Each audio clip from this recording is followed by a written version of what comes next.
Projeto Memórias, Companhia Vale do Rio Doce, depoimento do senhor José Clóvis Ditzel, entrevistado por Rosana Miziara e Cláudia Rezende.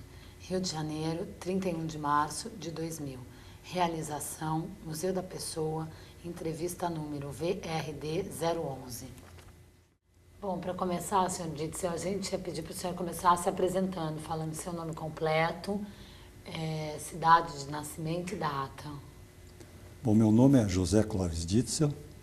A cidade onde eu nasci é muito pequena, mas o nome em contrapartida é enorme. Chama-se Prudentópolis. Prudentópolis. Isso, fica no interior do Paraná, uma pequena cidade no meio do caminho entre Paranaguá e Foz do Iguaçu. E data de meu nascimento, que você queria? Isso. É 29 de março de 1934, portanto, mais de 65 anos. Seus pais são de lá, de Prudentópolis? São de lá também, de Prudentópolis. Seus avós? Meus avós não, eles nasceram já em outra cidade, que foi Ponta Grossa, não muito longe, mas mudaram-se para Prudentópolis e lá se arraigaram, e meus pais já nasceram lá. E o senhor não tem descendência europeia? O nome já diz, né? Descendência alemã. Mas o interessante é que meus avós não vieram, meus bisavós não vieram da Alemanha, eles vieram da Rússia, que houve uma primeira emigração alemã, os chamados Volga-Deutsche, né? Eles emigraram para a Rússia e não se deram bem lá, então acabaram reemigrando para a América do Sul. Então, disso nós encontramos muitos no sul do país, né? Paraná, e também na Argentina. Bom, por parte de minha mãe, não consta do meu nome, o sobrenome de meu avô materno era Durski, portanto de ascendência polonesa. Você vê que mistura, né? Nossa! Alemão, polaco. Aliás, o Paraná tem muita imigração, né? Para aquela região houve muita imigração, muita, né? Nessa cidadezinha de Prudentópolis, até hoje, 70% dos habitantes de Prudentópolis são de origem ucraniana. Houve uma imigração muito grande de ucranianos e poloneses no estado do Paraná, né? Por causa da natureza agrícola do estado, particularmente no final do século passado e durante esse século passado, que eu digo é o retrasado, né? Porque nós estamos agora a gente fala século passado, eu também vivo falando para os meus alunos e é retrasado. E o senhor, como é que era Prudentópolis na sua infância? Era uma cidade minúscula, né? Sem recursos praticamente, então ela tinha que produzir de tudo para sobreviver, né? Estava afastada de Ponta Grossa, que era o centro maior, o entroncamento ferroviário e rodoviário, a 100 quilômetros de distância, mas com estradas péssimas, né? Então ir de Prudentópolis a Ponta Grossa era uma aventura, né? Então Prudentópolis era uma cidadezinha agradável por causa dos aspectos, digamos, de meio ambiente, muito cheio de florestas, né? Mas sem recursos praticamente. E qual que era a atividade do seu pai? Ele exercia atividades de industrial, né? Ele tinha pequenas indústrias de beneficiamento de cereais, que a região era essencialmente agrícola, não só de produção própria, como dos chamados colonos, que eram os imigrantes ucranianos e poloneses, particularmente ucranianos, né? Meu pai era de descendência alemã, e veja só o que aconteceu, ele acabou não falando mais o alemão no fim da vida, não tendo com quem falar, acabou esquecendo. Em compensação, aprendeu ucraniano, era fluente em ucraniano. Uma particularidade, né? E o senhor aprendeu a falar alemão em casa? Não, porque não havia com quem falar. Meu pai mesmo não tinha, minha mãe não falava, então eu não aprendi lá. Não. Eu aprendi um pouco numa escola, quando garoto, mas não foi o suficiente para falar, não. Fui aprender lá na Alemanha quando residi lá. O senhor tem irmãos? Apenas 8, somos 9. 7 irmãos e 2 irmãs. Né? Cidade pequena, né? Você sabe. E como é que era a casa? O senhor lembra? Lembro, a casa era... Aliás, a cidade era, apesar de ser tão pequena, a casa não era na cidade. Era numa fazenda, a uns 6 quilômetros da cidade de Prudentópolis. A maioria dos meus irmãos e eu nascemos lá mesmo, né? E uma casa muito agradável, tenho muitas saudades de lá. O problema era ir para a escola, porque 6 quilômetros nós íamos ou a cavalo ou a pé. Naquele tempo, era o tempo da guerra ainda, né, quando nós estávamos no curso primário, então não havia nenhum meio de transporte motorizado. Meu avô tinha um carrinho, né, mas não funcionava por falta de gasolina. Quem quisesse andar de carro na época era com gasogênio, né? E o senhor se lembra assim, das brincadeiras com os irmãos? Você acabava brincando muito com seus irmãos, né? Brincando e brigando, né, ambos. Como é que era essa relação? Não, Brincadeiras de infância? Não, eram brincadeiras interessantes, né, de alguns jogos. Tinha um jogo chamado betting, que eu mais tarde vinha saber do que se tratava. Eram bolas improvisadas com um pano velho, né, e com uma espécie de taco que a gente jogava e tinha que... Então o outro tinha que defender a sua casinha, né, a sua área. Era um jogo importado dos Estados Unidos, mas nós não tínhamos a menor noção do que era a origem na época, né? Mais tarde é que eu vim a identificar. Nós tínhamos muito natação, né? Porque tínhamos rios com cachoeiras e muito próprios para natação. Meu avô também tinha instalado alguns açudes, fazia criação de peixes, né? E nós aproveitávamos isso para natação, né? Foi interessante, sim. Mas já vai um longo tempo, né? Isso foi nos anos 40 e poucos, né? Quem que exercia autoridade na sua casa, seu pai ou sua mãe? Ambos. Cada um a seu critério, né? Meu pai era muito autoritário, mas muito justiceiro também. Mãe sempre é mãe, né? Então a autoridade não é a mesma, né? Se bem que ela era muito autoritária também, religiosa, extremamente religiosa.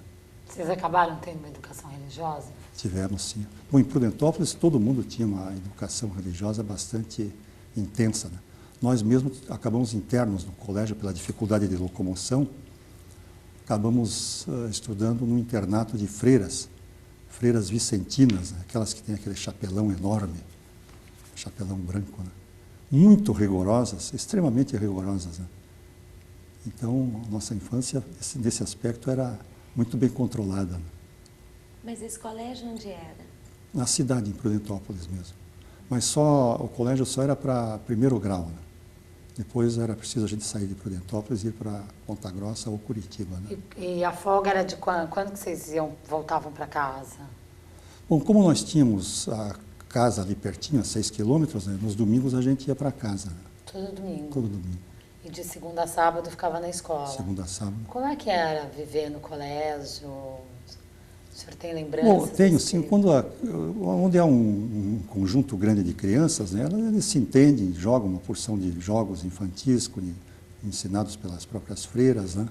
Se bem que o tempo para jogos era muito escasso, porque elas nos davam muito trabalho, né? Trabalhos manuais, mesmo trabalho de casa, de varrer terreiro. Não era muito fácil, não. E aí, quando acabou esse período, lá o senhor fez até o ginasial? Até o ginasial nós já tivemos que fazer em Curitiba. Aliás, toda a nossa formação, a partir do ginásio, minha e de meus irmãos, foi em Curitiba, inclusive a universidade, né? Vocês se mudaram pela família inteira? Não, nós íamos internos e... Bom, houve várias fases, né? De internato, de apartamento, vivemos parte do tempo com a tia também. E vários irmãos foram ao mesmo tempo para estudar? Vários, quer dizer, era uma escadinha, né? Então, primeiro foi meu irmão mais velho, depois eu, depois... E assim houve época de ter uns 4 irmãos em Curitiba estudando. Não era fácil para meu pai, não. Uma despesa grande. Ele tinha recursos para isso, porque ele era muito ativo, muito trabalhador, né? Mas eu decidi que, quando entrei na universidade, eu decidi que eu devia me tornar independente para diminuir a carga financeira em cima de meu pai. Então, eu comecei a trabalhar relativamente cedo. Dos irmãos, o senhor estaria em qual posição? Segundo. Número 2. Como é que foi a sua adolescência? Bailinhos? Festas, amigos? Tinha um círculo de amizades em Curitiba, as festinhas não eram muito comuns, né? Mas uma frequência, digamos, de 1 ou 2 vezes por mês havia um encontro, né, de amigos, e havia os clubes, né, que a gente frequentava. Foi uma Aí já estamos na nossa juventude, né? Bastante agradável. Curitiba era um centro universitário bastante conceituado no país e para lá convergiam estudantes de todos os pontos do Brasil. O nosso presidente, Eliezer Batista, ex-presidente, né, da Vale, ele se formou em Curitiba também.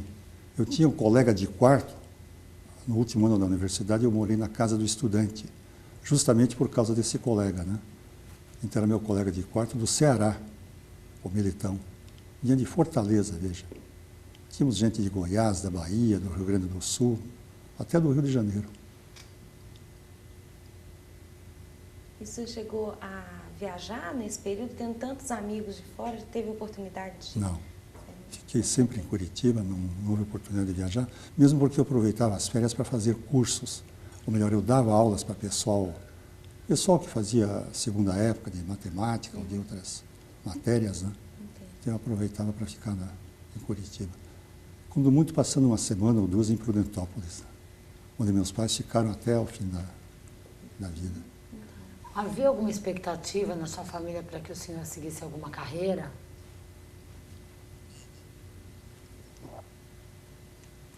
Olha, meu pai e minha mãe nos deram total liberdade de escolha, tanto assim que cada um de nós seguiu uma carreira diferente. Eu tenho um irmão como eu, engenheiro, somos 2 engenheiros da família. Tenho um irmão cirurgião, neurocirurgião, outro dentista, outro advogado e 2, uma mistura completa, né? Meu pai nos dava total liberdade, né? A minha mãe é que tinha um sonho de ter um filho padre, tão religiosa ela era, e morreu sem ter essa satisfação, né? Aliás, ela compensou de certa forma porque acabou educando um rapaz que queria ser padre, um rapaz lá de Prudentópolis. Sabe que Prudentópolis é a capital daquela igreja ortodoxa dos ucranianos, né? E tem uma igreja muito bonita em Prudentópolis, com aquelas cúpulas bizantinas, e um seminário de formação de padres ucranianos. E minha mãe, tanto ela queria ter um filho padre, que acabou educando um rapaz que se formou no seminário. Então ela realizou indiretamente isso. E por que o senhor escolheu fazer faculdade de engenharia? O que levou o senhor a Olha, fazer? no início foi mais a questão das matérias de que eu gostava, né? Matemática, física. E qual o curso, a atividade onde eu poderia utilizar esse pendor. Cada um de nós tem um pendor natural para certas matérias, né? Então me pareceu que engenharia seria o mais adequado. Mais tarde eu cheguei a duvidar porque eu via que o Paraná não tinha oportunidades praticamente, era um estado essencialmente agrícola, né? Tanto assim que ao terminar o curso de engenharia, bom, eu acabei entrando na rede ferroviária federal durante o tempo de estudante, fiz um concurso para desenhista da rede e quando me formei eles imediatamente me promoveram a engenheiro, mas eu não quis ficar na rede, então saí e fui para São Paulo. Foi em 1959, eu formei em 58. Na Federal? Federal do Paraná. Hoje é uma escola, na época era a Universidade do Paraná, Escola de Engenharia da Universidade do Paraná. E mais tarde foi fundada a Escola Politécnica do Paraná. O senhor disse que logo quis se tornar independente para aliviar a carga, né, de despesas do seu pai. O senhor foi trabalhar com o quê, além das aulas? Inicialmente eu trabalhei num escritório de engenharia, um escritório que fazia cálculos e desenhos de estruturas de prédios, né, grandes estruturas de concreto armado, e eu trabalhava como desenhista de cálculos de estruturas de concreto, tem a parte de desenho, né? Eu trabalhava como desenhista. Até que entrei na Rede Ferroviária Federal e também, né, completava o tempo e a receita, né, digamos assim, com essas aulas. E por que o senhor decidiu vir para São Paulo? Por causa das oportunidades profissionais que em São Paulo eram bem melhores, né? Mas conheci alguém aqui já? Bom, Aqui não, desculpe. Não, em São Paulo? Não, eu fui meio na aventura, né? Mas eu logo consegui um emprego na Armco Industrial e Comercial, que era uma empresa americana trabalhando em São Paulo, me dei muito bem lá, mas não fiquei muito tempo, fiquei 1 ano apenas. Nessa época o Eliezer já estava formando o seu time para fazer o desenvolvimento da Vale do Rio Doce, e ele tinha uma certa simpatia por pessoal oriundo do Paraná, né? E foi assim que eu tive uma entrevista com ele em 59, em Vitória, e logo me apaixonei pela Rio Doce, logo em 15 minutos de conversa com o Eliezer, porque ele... Mas engraçado, ele era tão entusiasta com o que ele fazia, que ele transmitia aquele entusiasmo. Então ele me mostrou em poucos minutos o que se pretendia fazer, né? A remodelação da ferrovia Vitória-Minas, a remodelação do Porto de Vitória, eventualmente a construção de um novo porto, que aliás se concretizou e eu tive a felicidade de ser o engenheiro-chefe da construção, instalações mecanizadas na mina de Itabira. E tudo aquilo soava para um engenheiro jovem, né, praticamente recém-formado, eu tinha menos de 1 ano de formado, uma verdadeira música, né, o atrativo profissional, né. Me entusiasmou de tal forma que eu nem perguntei quanto à remuneração, né. Voltei para São Paulo, pedi demissão. No primeiro contra-cheque que eu vi, meu salário era metade do de São Paulo. Mas não me importei não, porque realmente a oportunidade profissional estava ali, né. E tudo o que o Eliezer falou acabou se concretizando, não na proporção de 1 para 1, mas na proporção de 3 para 1. Quer dizer, tudo que se fez na Vale do Rio Doce foi além das perspectivas iniciais. Então, Eliezer realmente teve a percepção de ver que aquela pequena empresa que era a Vale do Rio Doce, naquela época, tinha um embrião com potencial ilimitado, né? Quando se vê a Vale do Rio Doce de hoje, é uma empresa já certinha, construída, já está funcionando quase que com perfeição, né? Mas não tem nada a ver com o que era a Vale do Rio Doce dos final dos anos 50, né, 59, quando eu fui a primeira vez para Vitória, ou dos anos 60. Dificuldades de todo tipo, não conhecíamos sequer o mercado, dependíamos de tudo e de todos, né? Uma empresa que exportava naquela época 4 milhões de toneladas, para comparar com os praticamente 90 milhões de toneladas anuais de hoje, né? Estava tudo por se fazer, né? Tudo por se fazer. Mas como que o senhor chegou até a Vale do Rio Doce, no caso, de encontrar com o seu Eliezer, ou teve notícia da empresa, ou foi publicado alguma coisa? Não, foi assim, o Pitella, José Pitella, que vocês conhecem, né? Já deve ter sido entrevistado. Foi entrevistado ontem. Ele era professor da Universidade do Paraná, professor de cálculo estrutural. E ele foi levado, ele era da turma do Eliezer, se não me engano. E foi levado pelo Eliezer, ou foi convidado pelo Eliezer para trabalhar também na Vitória-Minas. Na época ele era professor e não pôde atender ao convite, mas mais tarde acabou atendendo, né? Mas indicou outros nomes, né? Então indicou o nome de França Pereira, que deve estar na lista de vocês, colega meu, um engenheiro brilhante lá do Paraná, Deoclésio Rodrigues, e eles, um deles, eu não sei se é o França ou o Deoclésio, ou ambos, ou acho que o Pitella também, indicou meu nome. Foi assim que o Eliezer me convidou para uma entrevista. E quando eu tive essa entrevista com o Eliezer, houve um amor à primeira vista à Vale do Rio Doce, né? Que eu nunca mais larguei, a não ser quando tive que aposentar. A tal da cachaça. Põe cachaça nisso. E o senhor, enquanto não estava na Vale, tinha alguma imagem da empresa, sabia da empresa? Não. Bom, tínhamos notícias da empresa, né, que existia uma Companhia Vale do Rio Doce, o nome soava assim poeticamente, né? Companhia Vale do Rio Doce é um nome bonito, né? Mas não tinha ideia do que era a Vale do Rio Doce. E, aliás, ela era muito pequena, ela não tinha assim, expressão ainda na época, né? Portanto, aquele potencial que ela representava era difícil de se ver, era só mesmo a cabeça como de Eliezer Batista para perceber naquela empresa o futuro que ela representava, que ela tinha, né? E é claro que é uma porção de fatores que levaram a Rio Doce a ser o que é hoje, né? Mas particularmente uma liderança bem-sucedida e com essa visão do futuro, né? Visão das perspectivas, das possibilidades a longo prazo.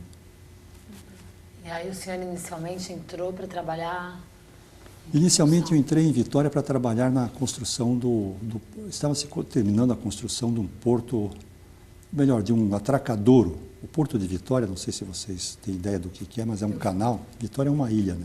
Então tem um canal, os navios tinham que entrar por esse canal adentro, distância de uns 4 quilômetros, mas era um canal relativamente estreito, com dificuldades de manobra, e ali tinha 2 atracadouros da Vale do Rio Doce, o chamado Silo Atalaia, Cais do Atalaia, e o Cais do Paú. O Cais do Paú era uma instalação complementar para embarque de minério fino, né? E ela estava sendo, então, ampliada e se construindo lá uma espécie de descarregador de vagões, chamado car dumper.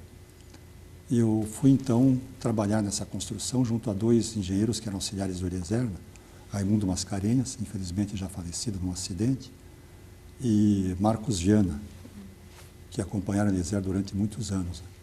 Dali, depois de um ano, me surgiu a oportunidade de mudar para Itabira para fazer as instalações mecanizadas lá de Itabira. Aí eu já fui como engenheiro-chefe de construção de Itabira. Isso com a idade de...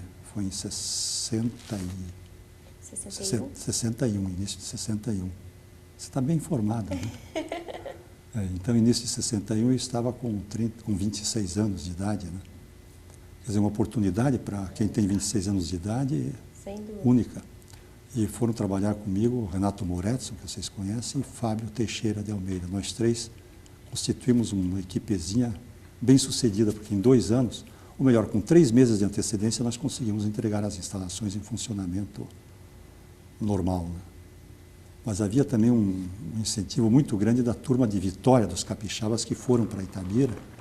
A meta deles era voltar para Beira-Mar. Eles foram batendo recorde. Com isso, trabalhava-se dia e noite, inclusive sábados, né? E com isso antecipamos, então, a instalação, né? Exatamente. Fala um pouco mais da instalação mecanizada nas minas. Mas a instalação, de construção. o que existia na época é uma reserva enorme de minério compacto que se chama hematita, que era a mina do Cauê. Já ouviram esse nome? Né? Já. E Cauê, então, na época, ainda existia o Cauê, que era um pico bonito, né, azulado. Então, o minério era extraído lá do pico do Cauê, ele era britado num nível de... A cota do Cauê estava em 1.240 metros de altitude. E as instalações, o início das instalações era na cota de 1.100 metros acima do nível do mar. Nessa cota se situava, então, o britador primário, o britador secundário, onde o minério era britado, né, para depois ser levado até uma cota de mais ou menos 900 metros de altitude acima do nível do mar, por correias transportadoras. Lá ele era estocado e depois embarcado, então, em vagões. Isso, resumidamente, para dizer o que eram as instalações mecanizadas. Quer dizer, o minério era detonado, com dinamite, se desmontava a frente de trabalho lá na mina do Cauê. Os caminhões enormes, né, os Euclides da época, eles levavam o minério, transportavam o minério até essa cota 1100, que era um lugar chamado Jacutinga. Ali era britado, transportado até um lugar chamado Campestre, sempre em linha reta por correia transportadora, e de lá carregado, então, para ir para Vitória. Os trens já eram bastante grandes, né? Normalmente, os trens chegaram a mais ou menos 100 vagões, 1.500 metros de extensão, cada vagão transportando umas 70 toneladas, isso numa bitola estreita, que era a Vitória Minas, né? E é até hoje, bitola estreita. E, então, de Itabira até Vitória eram mais ou menos 550 quilômetros. O tempo médio de percurso devia ser umas 20 horas, né, de Itabira até Vitória. O trem mais ou menos não podia correr muito, porque era uma massa enorme de minério que era transportada. O grande problema era a frenagem dos vagões, né? Nós tínhamos um engenheiro especialista só para estudar a frenagem dos vagões. Frenagem? Porque frear os vagões, né, uma extensão de 1.500 metros, todos os vagões têm que ser freados numa sequência mais ou menos harmoniosa, né? Porque senão poderia dar um efeito de compressão e descarrilamento, né? Era o Mansos que fazia isso? Mansos Perdigão de Eu Cavalcante. estive com ele, Esteve com ele? em Vitória. Exatamente, é o Mansos que era o De uma engenheiro. inteligência rara, Era um brilhantíssimo, sem dúvida. de um brilhantismo. O Mansos era o responsável por esse setor de estudo dos viagem. vagões, né? Como é que foi nesse processo de construção da usina, quer dizer, a relação com Itabira, com a cidade de Itabira? Bom, processo, os itabiranos sempre gostaram muito da Vale do Rio Doce porque, em termos de renda per capita, Itabira sempre foi uma cidade privilegiada, né? Os impostos pagos pela Vale do Rio Doce permitiram à Prefeitura de Itabira ser bastante, digamos, abastada em termos econômico-financeiros, né? E com possibilidades de fazer obras muito mais em condições do que outras cidades vizinhas, ou a média brasileira. Ou mesmo a média local ali era incomparavelmente melhor, né? Agora, não deixava de haver sempre uma reclamação constante por causa do meio ambiente, né? O minério de ferro causava sempre uma certa poeira, embora estivesse relativamente afastado da cidade.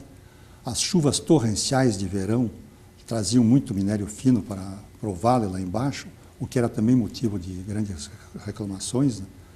E motivo também de muito investimento pela Vale do Rio Doce para fazer a contenção dessa chamada erosão dos minérios, né? Então a atenção nossa era muito voltada para esse aspecto ecológico, né? Evitar a degradação da cidade, ou de parte da cidade, a zona baixa da cidade, pelo carreamento de partículas de minério com as águas, né? Mas houve uma convivência bastante pacífica, digamos, né? Depois desse projeto, o que o senhor... Bom, aí eu voltei para Vitória, nessa época já estava em andamento, em fase adiantada, o contrato com o Japão, o primeiro grande contrato com o Japão que a Vale do Rio Doce fez. Eliezer tinha estado no Japão em 60 ou 61, daí resultou um contrato de longo prazo, de 15 anos, para 50 milhões de toneladas, o primeiro grande contrato da Vale do Rio Doce, mas para chegar ao Japão era preciso diminuir os fretes marítimos. Então, houve um compromisso de se construir um porto para grandes navios.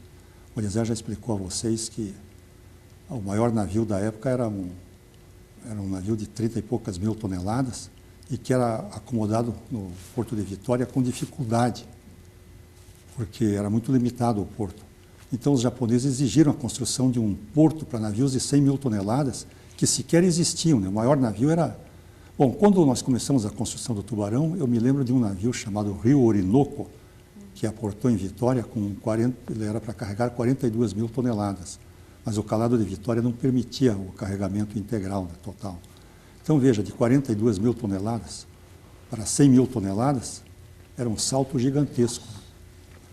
E os japoneses exigiram, colocaram como condição que esse porto ficasse pronto na época em que deveria ser, então, iniciado o embarque do grande contrato, ou seja, 1º de abril de 1966. E Tinha uma data para acontecer. Foi fixada uma data, e aquilo foi vendido a nós, engenheiros de construção, né, como sendo uma data sagrada. Se aquilo não fosse cumprido, para nós a Vale desapareceria, né, praticamente. Então levamos muito a sério esse compromisso, né? Eu me lembro que a Vale do Rio Doce toda ficou imbuída demais desse espírito de terminar Tubarão dentro da época certa, no prazo previsto e nos padrões necessários, exigidos, né? Então foi criado um selo que não dizia nada de urgente, urgentíssimo, emergência, nada disso. Só dizia Tubarão. Qualquer documento que tivesse aquele selo Tubarão Que legal! tinha uma prioridade total. Então nós realmente tivemos um suporte total de todos os níveis da companhia, né? Quer dizer que se tivesse um selinho Tubarão, todo mundo já sabia da emergência, da urgência. Fala um pouco mais, Sr. Ditzel, do porto em si de Tubarão, né? O que foi implementado ali? Pois é, eu fui então em final de 62, eu fui para Vitória de volta, tínhamos terminado as instalações de Itabira e começamos então a construção do porto de Tubarão com esse espírito de terminar no dia 1º de abril de 1900 e...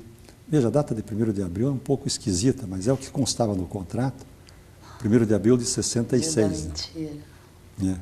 E depois houve uma coincidência, a Revolução, que de 64, também foi em 1º de abril, ou 31 de março, não sei, pode-se escolher a data.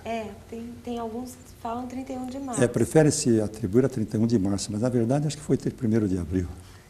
Bom, mas Tubarão, então, com aquele selo, tinha o trânsito livre, qualquer material que a gente pedisse, qualquer providência de natureza jurídica, bastava colocar o selinho de Tubarão que todo mundo dava total apoio, né? Foi realmente uma iniciativa brilhante, muito de alguém aqui do Rio, não sei quem que teve essa ideia, Mas só para dar uma ideia do que era a palavra tubarão, quando era pronunciado o nome tubarão dentro da Vale, parece que o pessoal estufava o peito e dizia, é isso, nós todos apoiamos, né?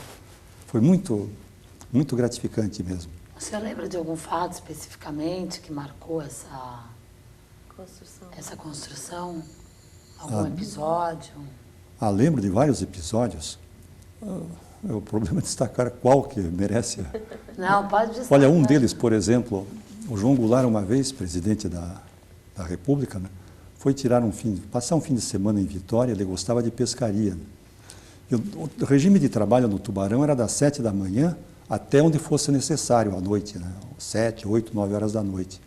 E o pessoal ficava mesmo lá até sábado o dia inteiro. Domingo, às 2 horas da tarde, é que o pessoal se dava o luxo de um descanso. Era regime de tempo integral mesmo. Né? E num sábado à tarde, nós estávamos lá no escritório do Tubarão, e um dos engenheiros que trabalhava comigo, Norton Pipa, ele gostava muito de olhar a obra lá de cima com um binóculo que nós tínhamos. Né? E ele olhando o mar com o binóculo, disse, se não me engano, aquele lá é o João Goulart, é o presidente da República. Né? Então fomos, o escritório ficava uns 500 metros, nem tanto, uns 300 metros do mar, fomos lá esperar o presidente da República, que chegou e... Sem avisar, sem nada. Sem nada, né? Ele estava com um grupinho de amigos, né, pescando, né? E até pegou umas informações sobre onde é que podia pescar melhor, onde é que tinha mais peixe, né? Mas teve a ideia de perguntar se nós estávamos precisando de alguma coisa, né? Veja, oportunidade que tem alguém de o presidente perguntar se precisa de alguma coisa, né? Então me ocorreu de dizer, presidente, temos dificuldades financeiras, né? Porque nós estamos construindo o porto com a receita própria da Vale, o que não era bem verdade, era receita própria, mas com grande suporte do governo federal. Santiago Dantas era o ministro das Finanças, né? O Eliezer já se referiu muito a ele. E eu disse então ao presidente que o nosso câmbio estava muito atrasado. Eu tinha ouvido falar que o câmbio estava muito atrasado, né? E, coincidência ou não, na semana seguinte o dólar foi atualizado quase em 100%, 80%. Né? Claro que não foi a minha sugestão ao presidente, mas foi um trabalho que já vinha sendo feito junto ao Santiago Dantas. Talvez o próprio presidente tenha dito ao ministro dele, né? Vamos atualizar esse câmbio. Bom, houve muitas passagens, né? A passagem, por exemplo, da inauguração, que foi marcada para 1º de abril de 66, e tinha que inaugurar, né? Na véspera da inauguração, na antevéspera da inauguração, no dia 30 de março, nós estávamos desesperados porque o equipamento inicial, onde começava a operação do porto, que era a descarga dos vagões, o chamado car dumper, estava com a instalação elétrica incompleta, não se conseguia fazer funcionar. E o fabricante não permitia que ninguém colocasse a mão nos painéis. Você tinha que mandar um engenheiro vir lá do Canadá para fazer ele mesmo. Então nós tínhamos que tomar uma decisão. Tinha um espanhol, um eletricista, um técnico eletricista muito competente, que me garantiu que ele daria um jeito, ele abriria o painel e faria as ligações necessárias para funcionar. Então eu assumi a responsabilidade e autorizei que ele abrisse o painel. Passou a noite inteira lá mexendo naquela parafernália de fios e cabos e relés, né?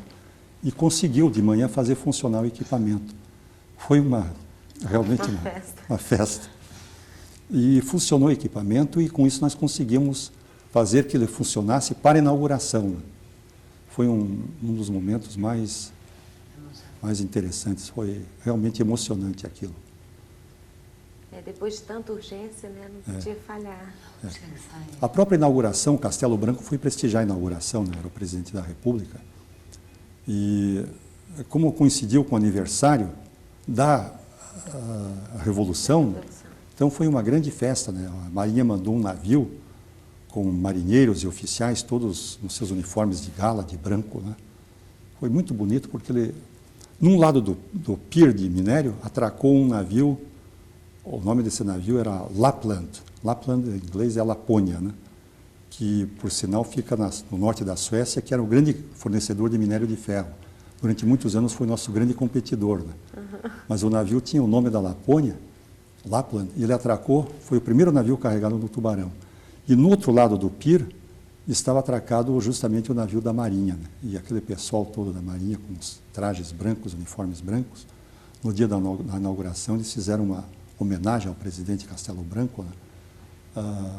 Com aquela cerimônia de continência e um um assobio típico da Marinha, realmente bonito e comovente, né? E quando nós fizemos a inauguração do equipamento, nós não tínhamos programado de descarregar uns 2 vagões e fazer com que o minério, então, chegasse ao navio e o presidente assistiria a descarga do minério lá no car dumper e depois nós iríamos de carro, eram umas caminhonetes Jeep, Willys, né? Nós iríamos até o cais do porto para ver o minério chegando ao navio. Então tinha que cronometrar tudo para haver uma sincronia de tempo para chegarmos lá junto com o minério chegando. E tudo aconteceu dentro da programação. Então aquele momento em que o minério subia as correias para cair lá no porão foi bonito mesmo. Ali sentiram realizado o trabalho. Foi. Não, e depois a cerimônia dos marinheiros, né? Foi muito bonito. Bom, existem inúmeras passagens, né, que a gente poderia ficar horas falando aí sobre o Porto de Tubarão, né? Mas realmente foi uma obra que trouxe à Vale do Rio Doce um prestígio muito grande, porque ela cumpriu um contrato. O prestígio da Vale não era nada de excepcional no exterior, porque nós vivíamos dificuldades de todo tipo, né? E o Japão, a nos dar aquele crédito de confiança, assinando um contrato de 50 milhões de toneladas, ele não tinha certeza. Aliás, se havia alguma certeza de que nada seria cumprido, né? Mas tudo funcionou dentro do tempo e da previsão, né? Inclusive com fornecimento de muito equipamento japonês. Os grandes fornecedores de equipamento na época eram os americanos e em seguida os alemães. Mas a relação de preço era uma disparidade tremenda. O americano, quando cotava 100, o alemão cotava mais ou menos 80 e o japonês vinha a 50, ou seja, metade do preço americano. Nós mesmo duvidávamos que aqueles equipamentos pudessem, pela metade do preço, ter a categoria, a classe, a qualidade dos equipamentos alemães ou americanos. Olha, para nossa surpresa, foram os equipamentos que mais facilmente se instalaram, tudo se encaixava com uma perfeição única, parafusos, tudo, não havia nada que precisasse ser remendado, soldado, consertado no campo, tudo funcionava perfeitamente, né? Então foi uma associação muito feliz essa da Vale do Rio Doce com o Japão, que depois se multiplicou em vários outros contratos, em joint ventures, em associações de várias naturezas, né? Os japoneses são nossos sócios na celulose, na Cenibra, são nossos sócios na pelutização no Tubarão, em 2 usinas de pellets, que são uma rentabilidade extraordinária hoje. Então, o Tubarão foi o começo de uma colaboração interminável com os japoneses, pode-se dizer. E depois de Tubarão... Hein? Depois de Tubarão, você continuou? Bom, depois de Tubarão, naturalmente nós passamos a operação do Tubarão para uma turma, uma equipe que já vinha trabalhando no Tubarão em treinamento para fazer a operação do porto, né? O primeiro engenheiro responsável pela operação foi Hélio Ferraz, falecido também num acidente. E a Vale do Rio Doce precisava de dar atenção ao último elo, então, da cadeia, né? Porque já tinha construído instalações na mina, a ferrovia já estava bastante remodelada, bastante eficiente, o porto novo inaugurado. Um detalhe, esse porto permitia chegar a 20 milhões de toneladas por ano de exportação. Se nós tivéssemos ficado em Vitória, o limite mesmo de Vitória seriam 10 milhões de toneladas por ano. Aliás, chegamos a exportar por Vitória 8 milhões e pouco, cerca de 8,5 milhões de toneladas, em 65, o último ano antes da inauguração do Tubarão. Já no primeiro ano com o Tubarão, passamos para uns 8 milhões e meio, e depois foi rapidamente chegamos aos 20 milhões de toneladas, né? Mas faltava ainda a Vale desenvolver o seu sistema de comercialização no exterior. Ela tinha montado tinha instalado uma subsidiária em Düsseldorf, que era Itabira Eisenerz, mas o primeiro gerente, que era um cidadão alemão contratado, tinha falecido num acidente. Ou melhor, ele veio ao Brasil, teve um acidente em Vitória, voltou para a Alemanha e depois os ferimentos não foram bem curados, teve uma embolia e acabou falecendo. Aí eu fui então designado para ir para a Alemanha. Aliás, antes de mim foi também um engenheiro de Itabira, Reginaldo Mertens, né? Mas teve alguns problemas de saúde e não ficou muito tempo lá, ficou uns 9 meses, né? E fui eu então designado para ir para a Alemanha, né?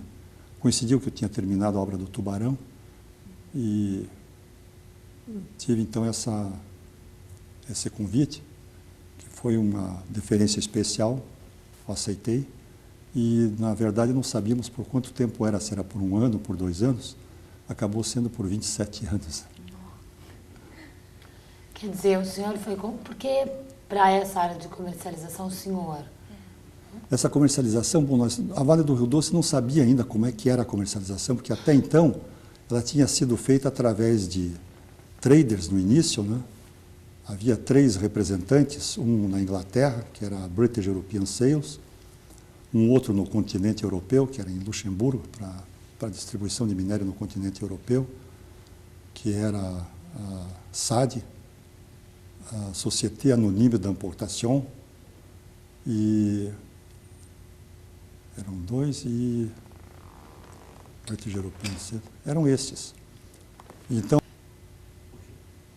Antes da gente retomar o porquê da sua escolha para essa área de comercialização, o que o senhor atribui assim, ao principal fator de sucesso do Porto Tubarão?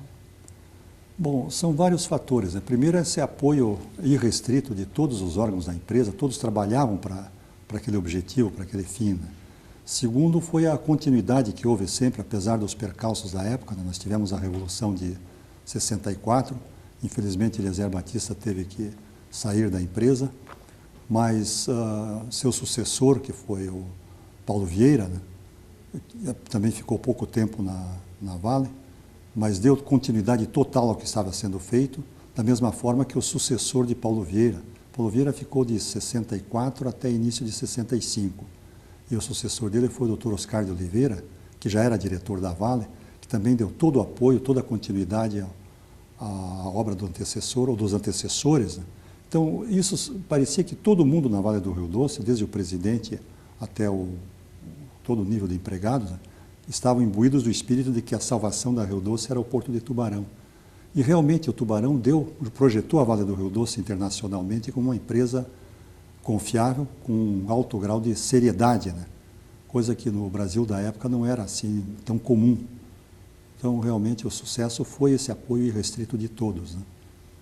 Inclusive, como eu disse antes, do próprio Ministério de Finanças do Brasil, a pessoa do Santiago Dantas, né? Que tinha uma admiração extraordinária pelo Eliezer Batista. Agora vamos retomar, assim, por que da escolha do senhor, da sua pessoa, para ir trabalhar nessa área, coordenar essa parte de comercialização dos produtos? Na Europa, né? Procurava-se, em primeiro lugar, até claro que existiam vários outros nomes que poderiam ter ido, né? Mas a diretoria, na ocasião, pensava em alguém que tivesse um conhecimento global da empresa, que tivesse trabalhado em Itabira, portanto na mina, tivesse trabalhado no porto, e eu preenchi essas características, mas na verdade essas razões não eram bem preenchidas por mim, porque eu não fui um engenheiro de minas, eu fui um engenheiro de construção de instalações de mina. Mas de qualquer forma tive a convivência com os engenheiros de mina, éramos quase todos solteiros na época, né? Então morávamos em Itabira numa chamada República do Isolado. Isolado é porque ali tinha sido um leprosário antigamente. É mesmo? E era totalmente isolado da comunidade de Itabira. E, bom, na época não tinha mais nada a ver com leprosário, né? Mas o nome Isolado continuou sendo usado, né? Então nós tínhamos lá Renato Moretson, Eduardo Machado, que era um médico, Francisco Schettino, que acabou depois presidente da Vale, eu, vários engenheiros, Pazini, né? Vários engenheiros solteiros que morávamos lá. E essa convivência fazia com que a gente trocasse opiniões, tanto eles entendiam de construção, como eu acabava entendendo dos problemas de mineração. Então o motivo era esse. E o nome alemão também, já que a Itabira Eisenerz estava em Düsseldorf, na Alemanha, né? Mas naturalmente se eu falasse alemão teria sido muito melhor. Eu tive que aprender o alemão a duras penas depois de chegar. Intensivo. Eu já tinha feito quando jovem no sul do Brasil, mas depois não dei continuidade, então fez muita falta no início. Muita falta em termos, porque no mundo de negócios, na Europa, como no Japão, no mundo inteiro, a língua que prevalece é o inglês, né? Então, o essencial é que se fale o inglês. E o inglês o senhor já dominava? Não, não posso dizer que dominava. Como todo estudioso do inglês, eu falava o inglês doméstico, digamos. Né? Tive que melhorar muito depois que fui para lá. Né? Nada como a exposição à necessidade para você. aprender. Língua é questão de treino, né? Se você não tem oportunidade de treinar, também não desenvolve. Né? Aí o senhor se mudou para lá. Mudei para Bruxelas, para Düsseldorf, Düsseldorf. em 67. Solteiro ainda? Não, já era casado e tinha um filho de 1 ano e meio de idade. Porque isso foi em 67, né? O senhor se casou aonde? Lá em Tabira? Em Vitória, mas com uma mineira. Mineira de Caratinga, mas que morava em Vitória já há Era muitos funcionária anos. da Vale? Não. Não, não. O pai dela era. Ela era filha de engenheiro da Vale. E como é que foi essa mudança da família para lá? Olha, foi no mês de abril, portanto já na primavera, né? Então, uma época bastante amena, clima ameno já, né? Se tivéssemos ido no início do inverno, teria sido mais difícil, né? Então não tivemos assim tanta dificuldade. A maior dificuldade era realmente a mudança da atividade. Eu tive que me enfronhar nos aspectos de contrato, de minério de ferro, aspectos comerciais. Como a Vale não tinha ainda experiência comercial praticamente, né? Nós tivemos que começar da estaca zero. E foi um trabalho bastante, eu não diria bastante árduo, foi intenso, mas bastante absorvente. E em pouco tempo nós conseguimos então perceber o que era o mercado de minério de ferro. Né? Porque não é como comercializar outros tipos de commodities. Por exemplo, minério de ferro não é uma commodity. Você, para vender ouro, por exemplo, não tem problema. O ouro é uma commodity, então tem o preço fixado pela oferta e demanda, da mesma forma que o café. Né? Sobe a oferta, o preço cai. Restringe a oferta, o preço sobe. Né? Minério de ferro não, é uma negociação que é feita ao longo de meses. Então é comprador e vendedor, ou melhor, é vendedor e compradores, porque na verdade você sempre tem um grupo de compradores na sua frente e esses compradores se reúnem para formar uma espécie de oligopólio, né? Para ter maior poder de compra, maior poder de persuasão. Quando você está negociando com um comprador que tem 1 milhão de toneladas é uma coisa. Se são 6 compradores com 10 milhões de toneladas, o peso é outro. Né? Então isso dá uma força extraordinária ao comprador, enquanto que o vendedor vai sempre representando só a sua empresa. Né? Então existe uma série de pré-requisitos que têm que ser preenchidos para que a negociação seja bem sucedida. Nós temos que aprender isso do início, da estaca zero. Né? Na prática, vocês aprenderam isso? Aprendemos na prática, com a instalação do escritório de Düsseldorf e depois o desenvolvimento de outros escritórios mais tarde. Né? O senhor foi fazer algum curso específico para aprender isso? Não, na verdade, não. Bom, é claro que cursos sempre ajudam, né? Mas nós tivemos a exposição imediata Tinha que saber fazer lá. à luta, né? Exatamente. Quais são esses pré-requisitos? Bom, em primeiro lugar, um conhecimento profundo da matéria, para que não seja convencido pela outra parte, né? Para que saiba qual é o que representa o seu produto, o que representa o seu minério. Segundo, o conhecimento da concorrência, da competição, para saber o que está se passando no outro lado. Né? Muitas vezes a sua negociação está em fase adiantada, vem o seu concorrente, faz uma negociação infeliz, faz uma referência de preço inadequada e você tem que acompanhar. Quer dizer, então, é preciso que se tenha sempre em mente qual é a situação do mercado e, às vezes, se antecipar em relação à iniciativa dos seus concorrentes. Né? Então, essas negociações são sempre, via de regra, são mantidas pelo fornecedor mais presente no mercado, que tem maior tonelagem. Até o ano de 1970, este fornecedor foi o sueco, a LKAB, da Suécia, que era o maior fornecedor para a Europa. Aos poucos, a Vale do Rio Doce, com o Porto de Tubarão, conseguiu uma competitividade maior e passou a ser o primeiro fornecedor da Europa, não só por causa da competitividade, mas por causa do sistema que nós adotamos de associação com várias empresas. Nós tivemos sócios alemães, temos até hoje, sócios japoneses, sócios franceses, espanhóis, italianos, e isso nos deu, então, uma certa garantia, uma certa prioridade na questão de negociação e formação do preço. Durante muitos anos, a Vale do Rio Doce foi a líder de preço no mercado. Só nessa década de 90 é que essa liderança passou para os australianos, porque o maior mercado comprador é o japonês, né? Durante muitos anos, o japonês seguia até a referência estabelecida pelos compradores europeus, particularmente os alemães, que eram os mais fortes, os maiores compradores. Mas, com o tempo, os japoneses passaram a exercer o seu poder de pressão e acharam que eles conseguiriam com melhores resultados negociando diretamente com empresas australianas do que esperando a referência alemã. E aí, embora a Vale do Rio Doce seja a fornecedora número 1 no mercado mundial, em termos de bloco, o bloco australiano fornece mais ao Japão do que o Brasil. Entendo. E aí comanda o preço. Estabelece o preço. E uma vez estabelecido o preço por um grande fornecedor, por uma quantidade substancial um volume substancial de minério, então esse preço tem que ser seguido pela concorrência. É muito difícil você pegar e defender um preço mais alto. Então essa referência é sempre respeitada no mercado. Portanto, o sistema de comercialização é bem diferente do que de outras commodities, né? Embora a Vale do Rio Doce tenha commodities também. O alumínio é uma commodity, ela exporta alumínio. O ouro é uma commodity, a Vale do Rio Doce exporta ouro também. Aí a negociação não existe, o mercado é determinado pela lei, que aliás é chamada a comercialização, o mercado perfeito, onde a oferta e a demanda estabelecem o preço. Não existe a questão da persuasão pessoal, a simpatia pessoal, o poder de pressão, não é nada disso. O que vale é a oferta e a demanda, né? Por que o petróleo subiu de preço recentemente? Porque os países produtores resolveram conter um pouco a produção. Reduziram a produção em 10% ou algo semelhante, imediatamente o preço subiu. E subiu muito mais de 10%, na verdade duplicou nos últimos 12 meses, né, o preço do petróleo. Um preço excessivamente alto também não convém aos produtores de petróleo, porque pode desmantelar a economia mundial e ser voltar contra eles, os interesses deles mesmos, porque a economia mundial indo mal, os fornecedores de petróleo também se prejudicam. Então é um jogo muito delicado de interesses. Nessa época, quais eram os principais concorrentes da Vale? Veja, o grande concorrente que veio a ser a Austrália, no início da década de 60, portanto, durante a construção do Tubarão, a Austrália não estava no mercado. Ela estava no mercado com quantidades muito pequenas, porque havia restrições legais à exportação de minério.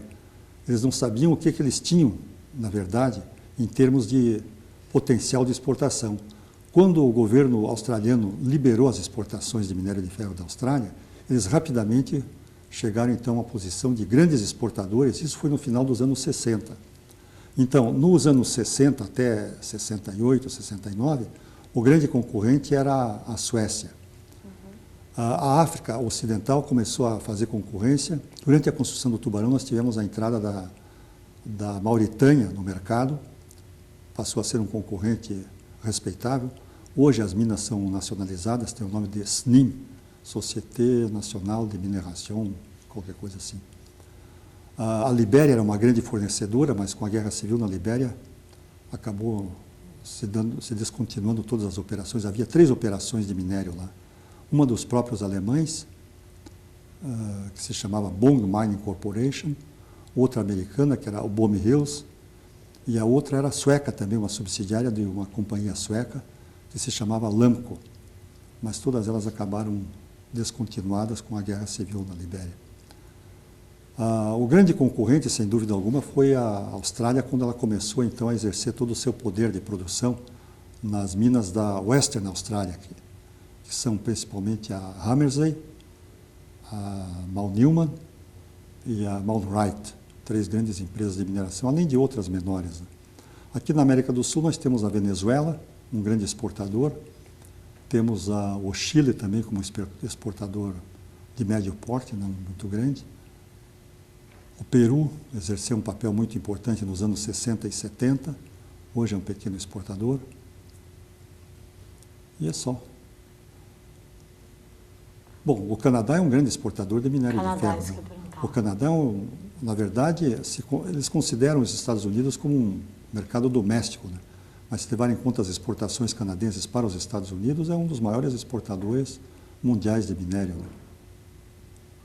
E os principais mercados? Quer dizer, Japão. O Japão é o número 1, sem dúvida. Naquela época, né? Naquela época, bom, o Japão na época não era o número 1. No início dos anos 60, o Japão estava começando a desenvolver a sua indústria siderúrgica. O grande mercado era Estados Unidos nos anos 50, né? E era o maior produtor de aço. Mas depois essa atividade foi sendo transferida para outros países. Houve uma espécie de exportação da poluição, né? Então, países super desenvolvidos, como Estados Unidos, acabaram diminuindo até a sua produção de aço. O próprio Japão estagnou a produção de aço e tende a diminuir e não a aumentar, né? E transferir essa produção para outros países. Mas então, a Alemanha era o grande produtor durante os anos 60, durante os anos 70 também. Cedeu lugar para o Japão, eu diria que no início dos anos 70. Lá no Extremo Oriente, começou a ser, nos anos 70, um grande produtor a Coreia, através da Pohang Steel Corporation, cliente da Vale do Rio Doce. Taiwan passou a ser um grande fornecedor também, pequena ilha de Formosa, né, que se chama Taiwan, em Kaohsiung, China Steel Corporation. Alguns países produtores de gás, como Indonésia, Malásia, passaram a usar o seu potencial de gás como redutor para um tipo especial de produção que se chama redução direta, com utilização de minérios de alto valor agregado, que são os pellets para redução direta. A Vale é uma grande fornecedora desses pellets. Aliás, a pelutização é um capítulo à parte da história da Vale do Rio Doce. Hoje é a maior pelotizadora do mundo. Não só ela, a Vale do Rio Doce, mas com as associações que ela desenvolveu. Eu me referi há pouco a um dos grandes fatores de sucesso da Vale do Rio Doce, foi a capacidade que ela teve de se associar a seus compradores. Porque, em se associando, ela não só dividiu o risco no mercado, digamos, em recessão, o seu sócio vai dar prioridade ao minério que é produzido, em parte, por ele mesmo. Então, em termos de risco, você diminui muito o seu risco ao ter como cliente um sócio. Segundo, você diminui o seu esforço de investimento, porque haverá um outro investidor também. Então, nesse sentido, é que a Vale do Rio Doce, houve um outro processo aí que deve ser mencionado. As grandes reservas de Itabira, de hematita, estavam com os dias contados, elas estavam se esgotando. O Cauê não era inesgotável. Cauê, a mina a qual nós nos referimos há pouco, né? As grandes reservas em torno do Cauê eram de minério itabirítico, que é um minério não tão rico. Enquanto a hematita do Cauê tinha 69% de teor de minério de ferro, os minérios itabiríticos tinham na faixa dos 60%. Então, eles exigem uma concentração, uma diminuição das impurezas, particularmente a sílica, que exigia, então, um processo de industrialização, chamado concentração. A Vale desenvolveu um processo de concentração eletromagnética, mas esse processo gerava, então, uma quantidade muito grande de finos, minério muito fino, que não serve para sinterização. Então, ele só é conveniente para pelotização. E a Vale do Rio Doce não tinha pelotização suficiente para isso. Ela já tinha desenvolvido 2 usinas de pellets, mas a grande quantidade de finos que seriam geradas exigiria então, a construção de novas usinas de pellets e também novos mercados para isso. Então, nos contatos mantidos, o primeiro país que nos apoiou foi a Itália. Tem um cidadão lá chamado Renier, Jean-Pierre Renier, que é um grande amigo nosso, particularmente do Eliezer Batista, né?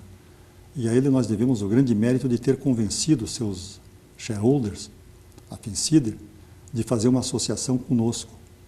E realmente foi um sucesso, porque feita essa associação com a Italsider, chamava-se, a usina que nós desenvolvemos com eles, Companhia Ítalo-Brasileira de Pelotização, Itabrasco. Então, nós, com o exemplo dado pela Italsider, nós desenvolvemos outra usina com os espanhóis, 2 outras com os japoneses, estávamos por desenvolver uma com os alemães, mas eles acabaram fazendo por conta própria, em fábrica, e, recentemente, uma com os coreanos.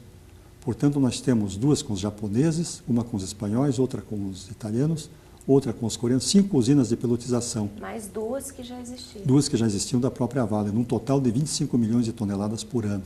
É o minério mais valioso. Enquanto o minério fino está com preço na faixa dos, eu diria hoje, $17 por tonelada, o pellet comanda um preço de mais ou menos $32 por tonelada. Depende do teor de ferro, porque o teor maior, o preço também é maior.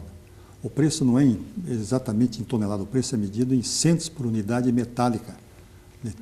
Por exemplo, o fino, quando se diz que o fino tem um preço de 27 centes de dólar por unidade metálica, mede-se, ou verifica-se qual é o teor de ferro. Se ele é de 65%, multiplica-se então o teor de ferro pelo preço em centes por unidade metálica, aí se tem então o preço em dólar por tonelada. Isso varia a cada lote? Varia em cada... Bom, cada existe lote, uma variação pequena, mas cada tipo de minério, digamos. Se é um pellet para redução direta, é um minério mais rico, um teor de ferro mais alto, portanto, um preço também mais alto. Já é produzido... Sob encomenda. Cada contrato prevê a faixa de variação. Mas, naturalmente, são feitas análises químicas para determinar o teor de cada embarque, né, que é feito. Teve alguma negociação dessa que mais marcou o senhor? Que aconteceu alguma coisa, assim, que... Muitas. Tem passagens incríveis. Nós tivemos às vezes, passagens... Geralmente, as nossas negociações foram num ambiente muito construtivo, mas nem sempre o ambiente construtivo impede uma certa confrontação, porque os interesses são contraditórios, né? O comprador quer o melhor preço, nós teremos o máximo preço, então o poder de pressão de um lado e de outro, o nosso naturalmente é sempre menor do que o lado do comprador. Mas nós chegamos uma vez a anunciar aos alemães que seríamos obrigados a anunciar o nosso preço, né? Anunciar post the price, né? Ou seja, nós teríamos que comunicar por carta o nosso preço, uma vez que eles não queriam chegar a um acordo. Eles me convidaram, então, com a maior naturalidade, por favor, está ali a tribuna, vá anunciar o seu preço, né? E nós tivemos que bater em retirada. Quer dizer, houve momentos de grande tensão, grande decepção, mas é claro que depois chegamos a um acordo, né? Com os japoneses, a Nibrasco foi inaugurada no ano de... Eu não tenho certeza se foi 60... Acho que foi 68. 68 ou 60... Não, 68. 68 estava ainda sob o impacto da primeira crise do petróleo, que foi em 74. Em 1979, nós tivemos a segunda crise do petróleo, se vocês estão lembrados. Vocês são muito jovens para lembrar disso. Foi em 79. Mas a inauguração da Nibrasco, que compreendia 2 usinas de pellets, tinha se dado em 78. Eliezer Batista assumiu pela segunda vez a presidência da Vale em 79. Em 80, os reflexos da segunda crise do petróleo estavam se fazendo sentir em toda a indústria que dependia de óleo, como é o caso da pelotização. A pelotização consumia muito óleo. Mais tarde, nós reduzimos a dependência do óleo, né? E o Imai era o diretor comercial da Nippon Steel Corporation, que é a maior usina de aço do Japão. No lado japonês, como no lado alemão, as usinas se reúnem num grupo para fazer as negociações. Então, só tem um interlocutor que fala em nome de todas. Mas esse interlocutor tem a seu lado, a seu favor, o peso da tonelagem de todas as usinas. Quer dizer, ele tem um poder decisório muito alto. Então, é aquele poder de persuasão a que eu me referi há pouco, né? E o Imai veio numa missão especial. Esse Imai acabou sendo o presidente da Nippon Steel Corporation nos últimos anos. E era o meu interlocutor na época. Então, ele veio para o Brasil com uma missão definida, fechar as 2 usinas de pellets da Nibrasco, porque elas não eram os minérios produzidos, os pellets produzidos não eram mais competitivos face ao alto custo devido ao preço do petróleo. E nós tivemos que fazer tudo que é tipo de exercício e promessa, mas pelo menos, seu Imai, não fecha agora, vamos deixar para fechar daqui a 6 meses. Se o petróleo subir de 33 dólares, que era o preço na época, o barril, para 50, como o senhor está prevendo, e numa outra etapa para 100 dólares, nós vamos reconhecer que não é possível, nós não temos como produzir pellets, então vamos descontinuar a operação. Mas não chegamos nesse ponto ainda. Pode ser que o minério, ou melhor, o petróleo ceda, o preço se estabilize ou reduza, né? E nós vamos então, teremos tomado uma decisão errada em fechar essas empresas, porque uma vez fechado, é muito difícil voltar depois a ativar, né? Ele então concordou conosco, mas por 6 meses, né? Para encurtar uma longa história, hoje é o investimento mais rentável dos japoneses no exterior, essas 2 usinas de pellets, né? Quer dizer, a Vale do Rio Doce se virou para diminuir a dependência do petróleo na fabricação dos pellets, desenvolveu tecnologias próprias de utilização mais de charcoal, que é um carvão usado uma moinha de carvão usado, carvão vegetal, né, produzido, portanto, no Brasil, e conseguiu reduzir muito o consumo de petróleo. E todas as usinas estão funcionando hoje a plena carga e com índices de rentabilidade mais do que satisfatórios, inclusive para o terceiro sócio nosso, que é o imposto de renda, né, que está muito feliz, a Receita Federal. Bom, então essa negociação foi uma das mais difíceis que nós tivemos, convencer o seu IMAI para não fechar as usinas de pellets, mas também das mais bem-sucedidas, né? A própria negociação das usinas de pellets em si foi uma negociação longa, demorada, difícil, onde o seu IMAI era o representante no outro lado, mas só em poder de decisão. Ele delegava a negociação a um gerente geral chamado Takahashi, que era terrível. Por quê?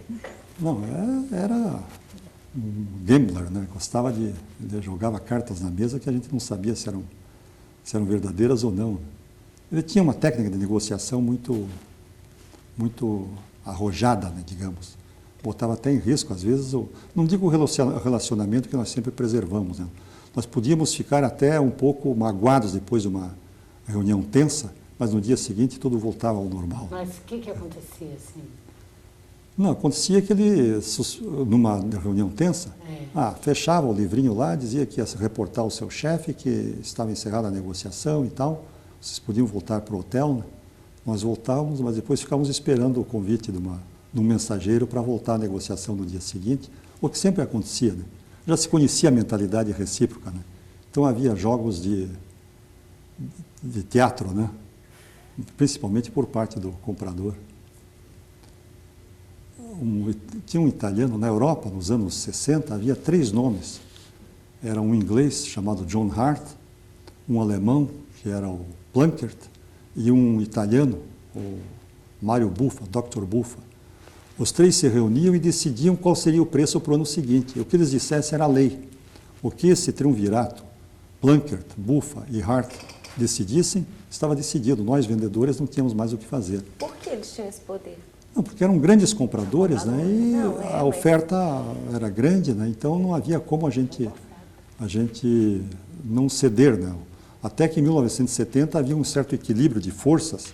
A Vale do Rio Doce já estava bem presente no mercado e nós decidimos então que íamos obter um aumento de preço de 5%. E fizemos pé firme e acabamos conseguindo. Mas só para mostrar o grau de teatricidade, né? Se é que existe essa palavra, por parte do Buffa, nós fomos, Eliezer, eu e um outro colega que é o Rony Lírio, a uma negociação em Gênova, onde o Buffa realmente era um artista, né? Logo que nós chegamos na mesa de reunião, estava lá uma pedra de minério, né? E não sabíamos para quê, né? E o Buffa olhava para a pedra e negociava. Mr. Batista, this iron ore is no good for nothing. Não é bom, o minério é muito ruim e tal.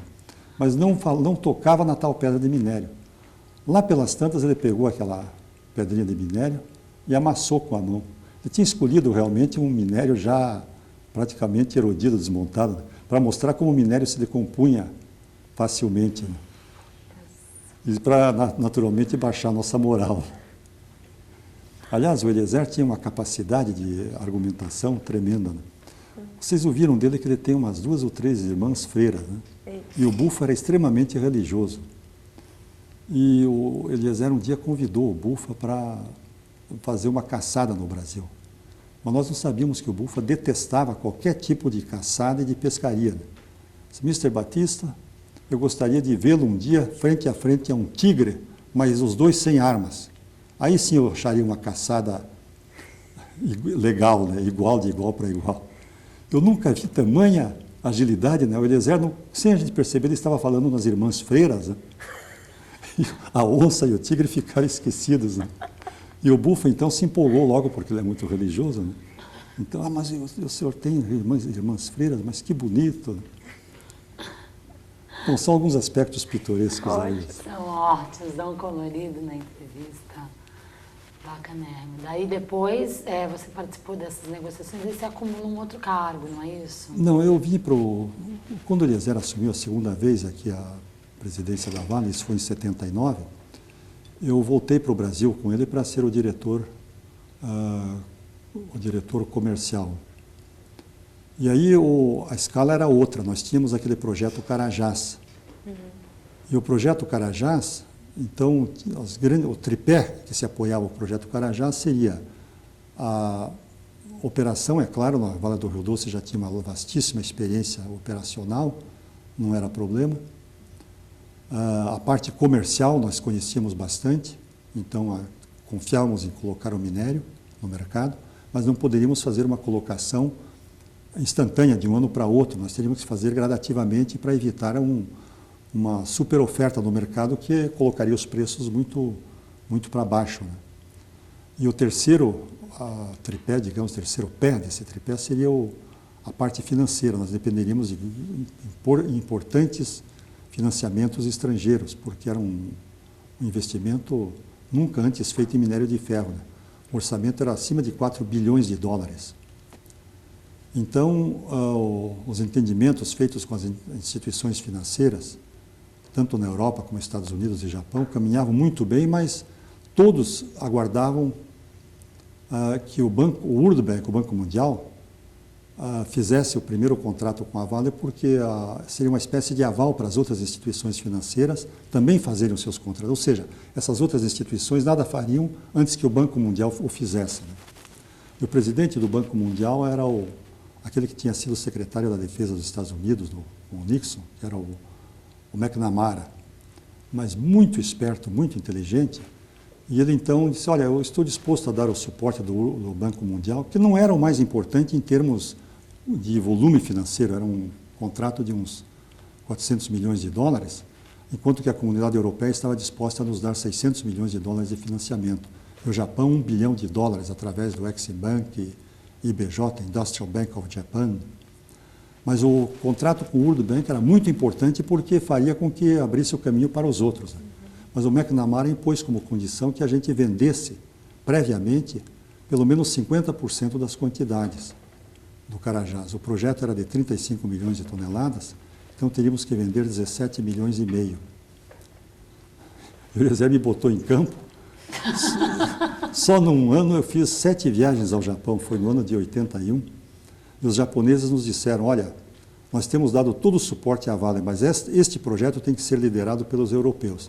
Se vocês conseguirem 10 milhões de quantidades contratadas lá na Europa, nós também daremos a vocês um contrato de 10 milhões de toneladas, gradativamente, né? Começando com 5 milhões, para depois passar para 7,5 e depois para 10. Terranishi era o nome do diretor responsável por esses projetos lá no Japão, pelos projetos em geral, e nós disputávamos lugar com um projeto australiano, West Anglia era o nome do projeto, e com um projeto na África Ocidental. Quer dizer, nós tínhamos pressa em sair com o nosso projeto para inibir os outros, porque o qual saísse antes inibiria os demais. Então, daí a nossa urgência em sair com o projeto Carajás. E quando conseguimos o apoio dos europeus, né, na verdade mais do que 10 milhões de toneladas, só que não eram contratos com preço já estabelecido, porque o projeto teria que ser desenvolvido em 5 anos, para começar então as exportações no ano de 85. Nós estávamos no ano de 79, quando Eliezer assumiu a segunda vez, né? 79, 80 e 81 foram os anos de discussões, apenas discussões sobre o projeto Carajás. Mas conseguimos então a pré-venda, sem preço naturalmente, o preço ficou em aberto, e fomos ao Japão então para cobrar lá do Terranishi os 10 milhões que ele havia nos prometido. E ele realmente cumpriu, honrou a palavra. Fizemos contratos chamados, não eram contratos completos, eram basic agreements, que estipulavam as cláusulas principais. E fomos então ao World Bank, eu me lembro então do dia em que voltamos a Washington lá, com o McNamara, né? E ele já tinha preparado a lição, né? Então olhou para o Eliezer e disse, escuta, seu Mr. Batista, seus contratos não são contratos, são meras cartas de intenção, porque não tem preço. Aí o Eliezer me passou a palavra. São aqueles momentos em que a gente sente que ou é o sinal verde ou é o sinal vermelho, claro. É tudo ou nada. Dependendo da explicação que você dê, você pode levar adiante o projeto ou pode até estragar tudo. Né? Nessa hora ele te passou a palavra. Não, mas ele me passou porque realmente eu tinha desenvolvido os contratos. Né? Mas eu senti a responsabilidade da resposta. Né? Então eu expliquei ao presidente do World Bank, né, que ele não devia interpretar assim, que se tratava, na verdade, de contratos, que isso era comum no mercado de minério, porque eram contratos de longo prazo e nós tínhamos certeza de que os preços seriam melhorados ao longo dos anos, então não queríamos nos comprometer com um preço baixo. Né? Mas a minha explicação não convenceu, porque ele até me demonstrou uma certa irritação. Sim, tudo isso eu entendo, mas e se não fizer um acordo de preço? Aí, bom, se não fizer um acordo de preço, nós sempre o faremos porque há uma dependência de comprador e vendedor que nos obriga a fazer, nós não podemos ficar sem. Aí ele foi se irritando, mas e se não houver o acordo de preço? Então me ocorreu dizer, se não houver um acordo de preço entre nós, haverá entre alguém, porque de um lado o comprador e do outro lado o vendedor, alguém fará esse acordo. Se alguém fizer, nós temos que ser competitivos e seguir esse preço. Ou nós seremos o price setter, ou nós seremos o price follower. Ou faremos o preço nós mesmos, ou seguiremos o preço feito por outro. Ele pensou por um instante, estou satisfeito, e assinou o contrato. Bacana. É como se me tirasse 100 quilos dos ombros. Né? Então, vocês perguntaram sobre aspectos, digamos, pitorescos das negociações, esse seria um dos mais pitorescos. Históricos, né? Históricos. Vamos dar uma pausa, porque a gente já está com 1h15, o senhor está suando um pouquinho. Ah, é? A gente precisa enxugar um pouco. Vamos retomar? Vamos. Aí o senhor ficou um tempo aqui, e aí decidiu que a diretoria tinha que ficar lá, não é isso? A diretoria comercial? É. Não, a diretoria tem que ficar junto da sede, né? Então a diretoria da Vale Comum. Veja, a diretoria compreende o presidente e alguns diretores, né? A comercialização em si é que era mais fácil ser desempenhada lá do exterior pela proximidade, pela facilidade de contato, de visitas, né? E com isso nós concluímos rapidamente que o meu lugar mesmo era lá fora, lá em Bruxelas, onde nós estávamos com a sede já da representação no exterior. Na verdade, a Vale tinha um escritório, nessa altura, um escritório em Bruxelas, um em Tóquio e outro em New York. Mas a coordenação das vendas era feita através de Bruxelas. Hoje, a centralização das vendas está aqui no Rio de Janeiro, com as atribuições dos escritórios no exterior, de certa forma, diminuídas, porque grande parte da atividade veio para o Rio de Janeiro. O Brasil evoluiu muito nisso, a facilidade de viagem, de tomada de decisão. Antigamente, no tempo de estatal, nós precisávamos de uma licença para viajar para o exterior, vinda de Brasília, né? Tudo era um processo mais emperrado, mais difícil, né? Hoje a facilidade é muito maior, sem dúvida. E aí o senhor voltou para morar na Europa? Eu voltei para Bruxelas e lá fiquei até 94. E como foi desenvolvido o trabalho? Não, sem grandes problemas, né? Nós já tínhamos o conhecimento do mercado. Durante essa fase, então, a Bruxelas praticamente desenvolvia as vendas em todos os continentes, né? Ou seja, na Europa, no Middle East, no Far East e nos Estados Unidos. No Far East e nos Estados Unidos, através dos escritórios locais, mas todos eles reportando a Bruxelas, né? Papel que hoje é feito aqui do Rio de Janeiro com propriedade, né? Sem dúvida. Alguma coisa em especial o senhor se recorda desse período? De muita coisa, né? Nós poderíamos destacar, por exemplo, o grau de colaboração que foi estabelecido pela Rio Doce com todos os nossos compradores, né? A Rio Doce realmente se projetou no cenário internacional. Em grande parte, o grande vendedor da Vale do Rio Doce era o seu presidente, o Eliezer Batista, porque qualquer conversa com a presença dele era enriquecida, né? Sempre foi. E ele fazia questão de visitar todos os nossos clientes, por menores que fossem, né? Então isso sempre deu um suporte muito grande à área comercial. Aliás, ele é egresso da área comercial porque ele morou no exterior muito tempo, né? Ele foi o nosso chefe em Itabira e também em Bruxelas. Itabira Eiseners, que eu quero dizer, né? Do seu Lauro. E o senhor acompanhava? Nós viajávamos juntos durante todo o período em que estivemos juntos lá fora, né? E ele também era uma espécie de representante geral, não só da Vale do Rio Doce, como também até de governos brasileiros que queriam buscar investimentos lá fora. ele filtrava as informações, mantinha a Vale do Rio Doce informada sobre tudo o que se passava no exterior, na Europa, uma capacidade de leitura muito grande, uma memória prodigiosa, né? Então, essa contribuição do Eliezer sempre foi um fator de destaque, né? Sem dúvida alguma. Em New York, nós tivemos o início dos escritórios também mas isso já numa outra fase bem anterior, né? Foi com Rony Lírio, também uma cabeça brilhante, né? Desenvolveu muito o mercado americano. Pena que ele tenha saído da Vale em 70, se não me engano, 74, para ser presidente do Grupo Sul América, né? Bom, cabeças na Vale é o que nunca faltou, sempre tivemos muita gente excelente, né? E o interessante é isso, é que a Vale do Rio Doce, ela tem esse sucesso todo por uma liderança sempre boa, né? Sempre dando continuidade ao antecessor, nunca houve o que se vê muito em política, né? Que é alguém que entra, quer logo imprimir a sua direção própria, a sua orientação própria e descontinuar o que foi feito pelo antecessor, né? Não, na Vale do Rio Doce nunca aconteceu isso, sempre houve uma continuidade total de cada presidente em relação ao seu antecessor, né?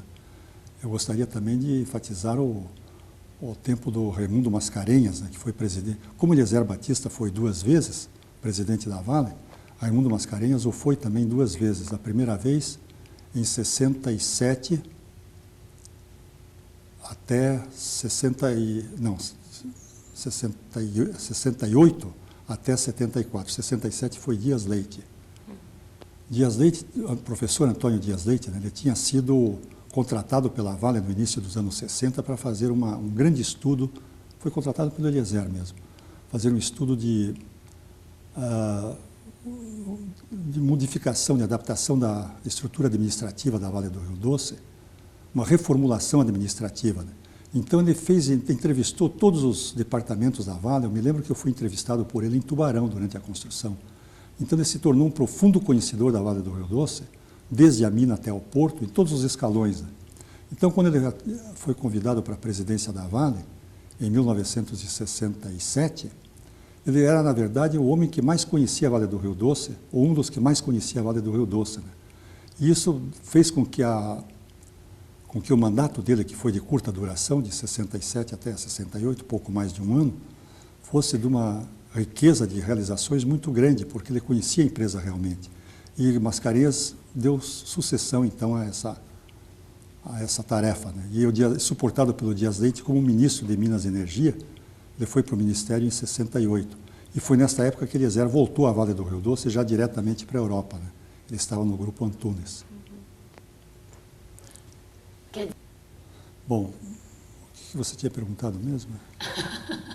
Que engraçado, né, que a gente fala antes e depois. É entender quando é que começa essa diversificação dos produtos e essa área comercial, então, transcende a comercialização do minério de ferro, incorpora, por exemplo, o alumínio. Na área comercial ficou incumbida de toda a comercialização do minério de ferro e dos produtos da Vale, né? De todos os produtos. Na verdade, a diversificação teve um impulso muito grande com o professor Dias Leite, porque na posição de ministro de Minas e Energia ele via o Brasil e a Vale do Rio Doce como um todo. Então ele enxergava a potencialidade da Vale e a potencialidade do país. Por exemplo, o alumínio é fruto de 2 insumos importantes, que são, aliás, 3, né? Mas os mais importantes são a matéria-prima, a bauxita, ou então a alumina, que é feita, a bauxita se transforma na alumina, né? E a energia e os investimentos, né? São os 3 insumos importantes. Ora, tinha sido descoberto no Rio Trombetas uma grande jazida de bauxita. O Tucuruí estava para ser desenvolvido lá, a grande usina hidrelétrica de Tucuruí. Portanto, energia e matéria-primas indicavam que o Brasil devia entrar na fase do alumínio. E a Vale do Rio Doce era a empresa capaz de promover, então, esse desenvolvimento. No campo da celulose, ou dos produtos florestais, o transporte e a disponibilidade de áreas para fazer o plantio são muito importantes. O transporte, a Vale do Rio Doce já era, então, uma empresa de reconhecida capacidade ferroviária. As grandes áreas disponíveis para plantio de eucalipto na região de Vitória, no entorno de Vitória, no Espírito Santo, e na região do Médio Rio Doce, levaram, então, a esse desenvolvimento natural da Cenibra e, mais tarde, da Bahia Sul. Agora, a característica importante é que esses dois desenvolvimentos, tanto na celulose como no alumínio, foram feitos em joint ventures, em associação com estrangeiros, né? No caso da Albras, era uma associação com os smelters do Japão, onde o Japão ficaria com 50% da produção. Portanto, a comercialização já ficaria praticamente metade feita, né? E da mesma forma com a Cenibra, 50% vai para as usinas japonesas, mais de 50%. Vai para o japonês. Exatamente. Agora, quanto à colocação no mercado doméstico, então a área comercial doméstica aqui da Vale do Rio Doce se incumbiu da comercialização e poucas quantidades foram destinadas aos Estados Unidos e à Europa. Comercialização feita, então, pelos escritórios locais, o que vem sendo feito até hoje. Sr. Dietz, como o senhor avalia a logística integrada da empresa? A logística integrada da Vale do Rio Doce? Bom, existem dois sistemas que são praticamente independentes, né? Porque o projeto Norte Carajás está a 3.000 quilômetros do projeto aqui do Espírito Santo e Minas Gerais, né?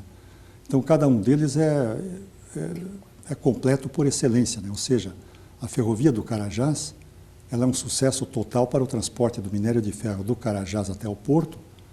Não há muito que transportar do porto para o interior, por enquanto. O desenvolvimento está começando naquela região, né? Isso é um desafio, né? Ver o que faz com a volta do trem. Pois é, o desenvolvimento da região automaticamente vai criando, então, o retorno de cargas, né? Por enquanto, é mais os derivados de petróleo, né, que são consumidos em todo o território nacional, então são transportados também pela ferrovia, né? Já que no sul existe uma quantidade muito grande de produtos que são transportados no sentido, digamos, da importação, né? Particularmente o carvão, que é importado para as usinas siderúrgicas da Uzi Minas e também de Açominas, né? Bom, o transporte dos produtos, outros que não minério de ferro, como o transporte da celulose da Cenibra, não há problema nenhum, é feito totalmente pela Vale do Rio Doce, com sucesso total, né? E o transporte não se limita a transportar ao porto. Como já foi explicado pelo Eliezer para vocês, o transporte da Vale tinha que chegar até o cliente, até o consumidor. Daí a criação da Docenave, que já no início de sua operação tinha praticamente 40% das vendas ao Japão asseguradas em base CNDF. Ou seja, a Vale do Rio Doce levou a sua logística até o destino final, né? Entendi. Bom, e o senhor ficou nessa área comercial até o ano de... Depois que eu fui para a área comercial, eu não saí mais dela, até 94. 94? 94. Até o senhor se aposentar. O senhor se aposentou Foi. nessa área. Certo. E por que a aposentadoria? Bom, veja bem, eu exercia um cargo que era de estrita confiança do presidente da Vale. Entendi. Eu desfrutei da confiança de todos os presidentes, né, desde 67 até 74, mas quando entrou o Schettino, ele decidiu colocar outra pessoa no meu lugar. Aliás, foi por felicidade, eu diria, para a empresa, né, foi nomeado alguém que tinha trabalhado comigo durante mais de 10 anos, que é o Eduardo Faria. Então, não houve problema de continuidade, né? Mas foi decisão do Schettino, né? Agora, não me pergunte as razões, que é melhor perguntar ele mesmo, né? O senhor acompanhou o processo de privatização da Vale, as discussões? Acompanhei de certa forma, mas não mais, eu já não estava mais na Vale do Rio Doce quando na privatização. Sim, mas o senhor acompanhou. Acompanhei, sem dúvida. O que o senhor achou desse processo? Concordou, né?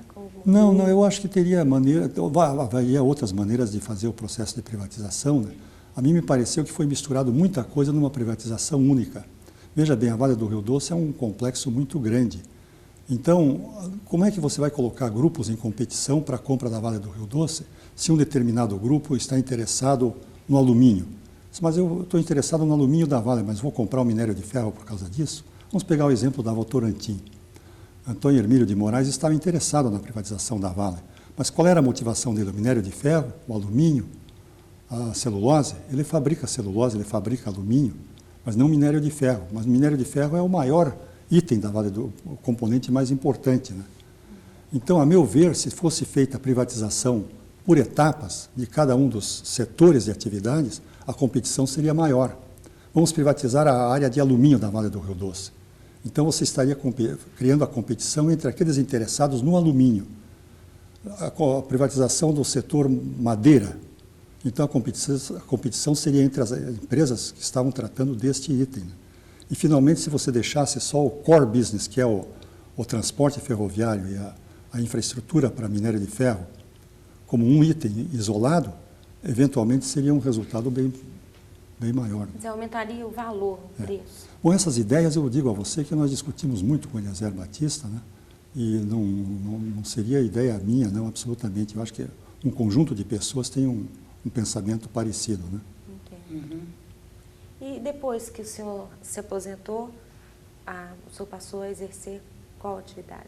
Bom, eu fiz alguns trabalhos de assessoria, né, consultoria, mencionaria na Paranapanema, durante 1 ano e pouco, até que a Paranapanema também ela já era privatizada, mas foi reprivatizada porque a família controladora vendeu para...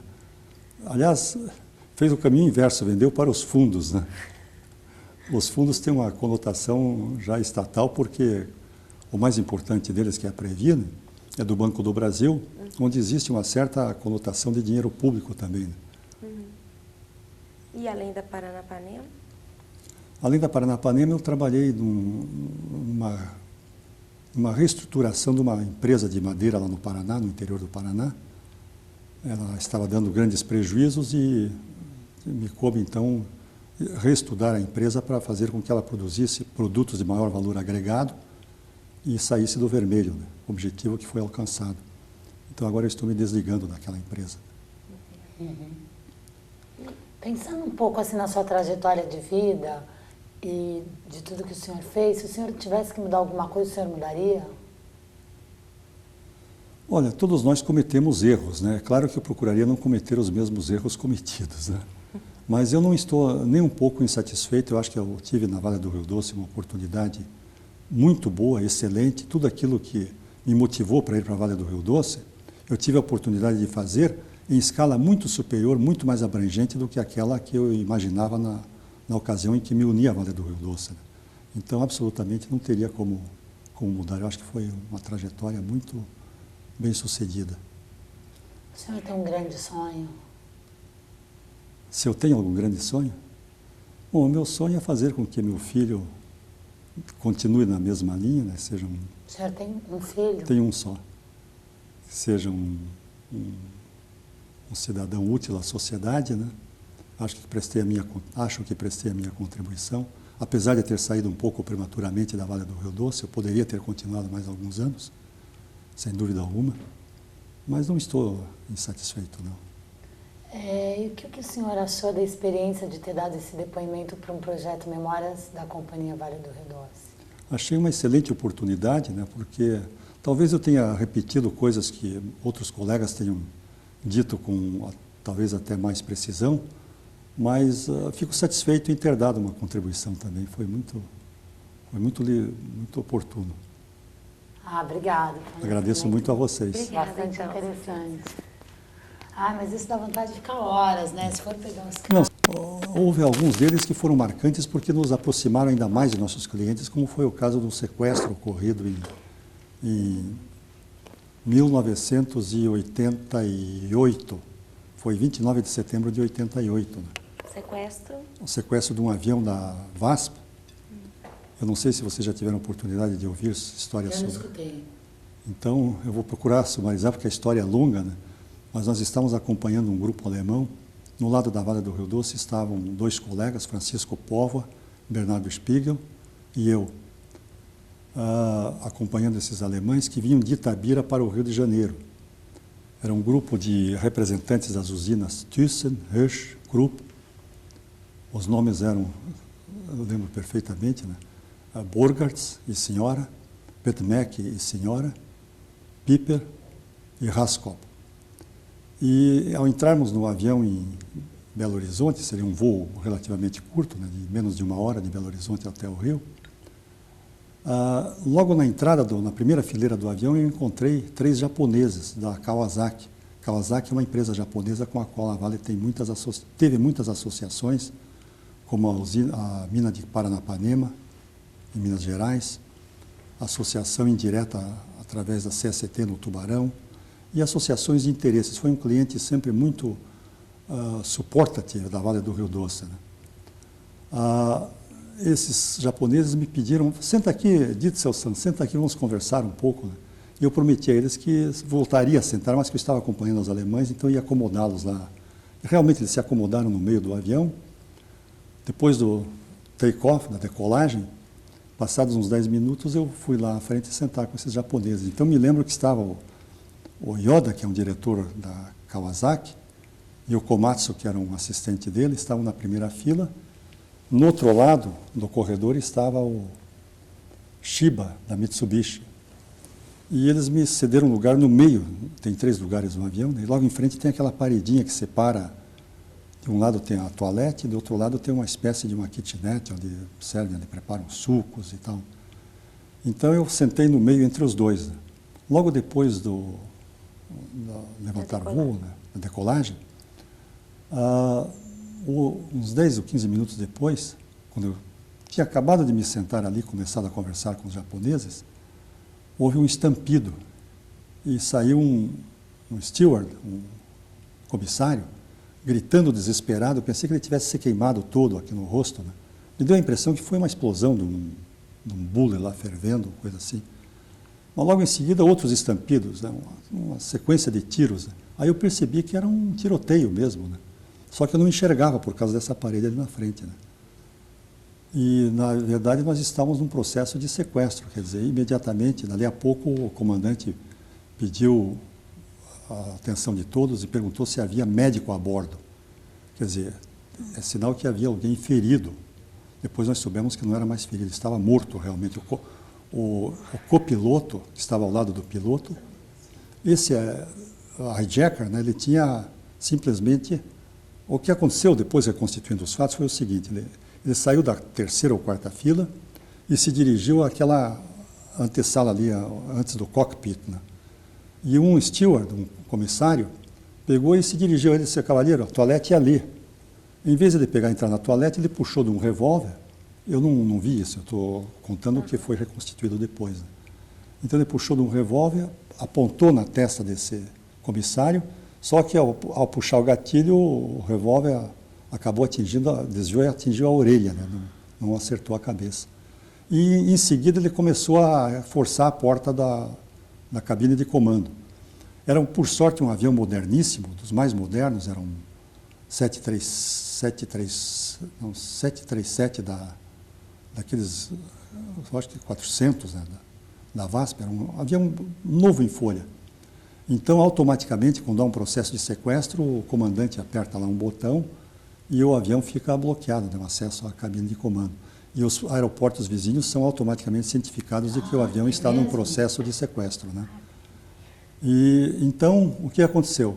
Como a porta ficou fechada automaticamente, ele abriu essa porta do cockpit com tiros, deu uma meia dúzia de tiros e, ao abrir a porta, o piloto se chamava Murilo, comandante Murilo, e o copiloto era um tal de Evangeliste, amigo do piloto. Ele se virou para ver o que era e recebeu logo um tiro na nuca, né? Então, foi algo realmente dramático, né? Mas nós não vimos nada disso. Só o Shiba, que estava no outro lado, que presenciou essa cena e nos contou depois, como o comandante também, né? E imediatamente o sequestrador mandou que o piloto tocasse para Brasília. A história é muito longa, então eu vou sintetizar, né? O objetivo era um sujeito, naturalmente, um débil-mental, maluco, né? Ele queria jogar o avião em cima do Palácio Alvorada para acertar contas com Sarney, né?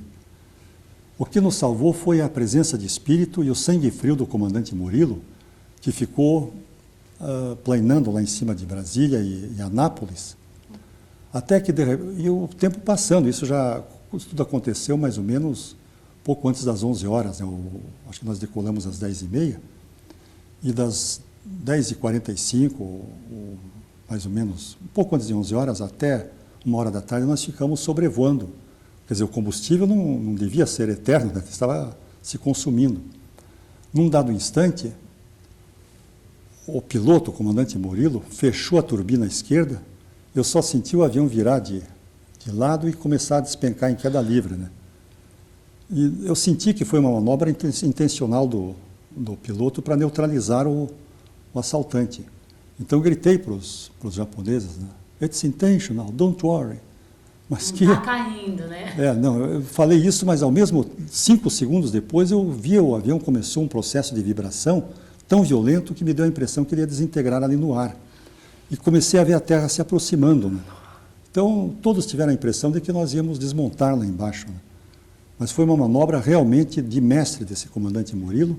Quando ele chegou a uns 300 ou 400 metros do solo, ele equilibrou o avião e logo em seguida aterrissou, não em Brasília, mas em Anápolis. E quando ele aterrissou, as turbinas desligaram porque tinha acabado o combustível. Foi no último segundo, mas foi terrível mesmo.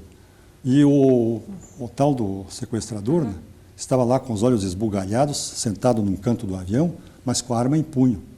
Ele manteve todo mundo sob controle durante 2 horas no ar e continuou, depois que o avião ficou parado no solo lá, ele continuou com a arma em punho, comandando, impedindo que o pessoal se levantasse.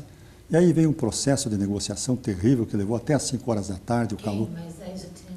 Não, a negociação entre a torre de controle e o... Bom, o aeroporto foi cercado por militares que vinham se aproximando. Ele até levantava de vez em quando esse hijacker, né, para saber se tinha policiais se aproximando. E nós tentando neutralizá-lo, né, mas ele sempre de arma em punho, não havia como neutralizá-lo. Todo mundo a bordo sem toalete, sem água, sem nada. Estava um verdadeiro inferno, né?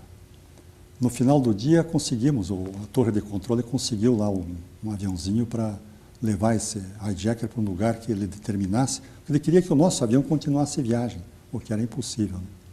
Bom, isso foi um fato que praticamente houve os alemães chamavam de um segundo Geburt, né, um novo nascimento de todos, e se comprometeram a ano, todo ano, comemorar esse segundo aniversário nosso, né? E essa comemoração foi levada a sério até ao 10º aniversário, que foi agora em 1998. Dali em diante nós resolvemos então que íamos suspender as comemorações, porque estava quase todo mundo aposentado, né? Mas isso nos uniu muito mais aos alemães e aos japoneses, né? Porque realmente foi uma experiência que nos marcou muito. Nós sentimos a morte se aproximando assim. Sim, com um resultado, felizmente, né, positivo. O final foi bom, né? Mas a experiência foi trágica. Claro. Nossa, Bom, teria muitos... Mais alguma coisa que o senhor quer colocar, Sodinho? Não, se vocês quiserem, eu tenho muitas histórias para contar, mas eu acho que...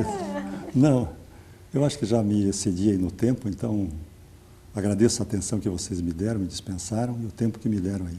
Nós que agradecemos. Foi uma delícia o depoimento. Muito obrigado.